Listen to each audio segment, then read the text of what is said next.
cash, dia tak sama. Dia bukan sikit-sikit lama-lama jadi bukit. Sikit-sikit lama-lama masih sikit lagi.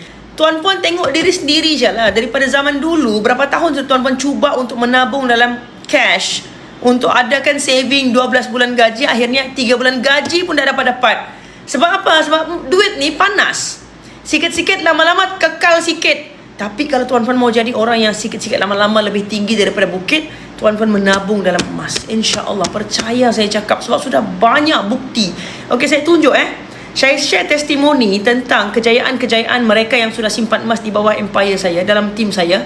Dan dia bagi sharing betapa berubahnya habit dia, kehidupan dia, jumlah tabungan dia, cara fikir dia, asbab dia mulakan simpanan di public gold dan dia daftar under dealer aktif, iaitu saya lah. Sebab di bawah tim saya, Tuan Puan, saya bagi support group, saya hadiahkan support group yang sangat aktif.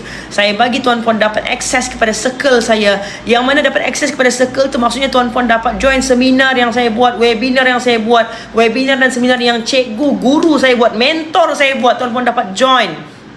Jadi siapa-siapa yang ada simpanan dalam ASB, tabung haji dan saving tu adalah saving yang Tuan Puan plan untuk peram untuk tempoh 2 tahun ke atas, saya sarankan inilah waktu terbaik untuk Tuan Puan tukarkan kepada emas. Yang bawah 2 tahun, parking saya dekat ASB tabung haji, it's okay, tak apa, tak ada masalah.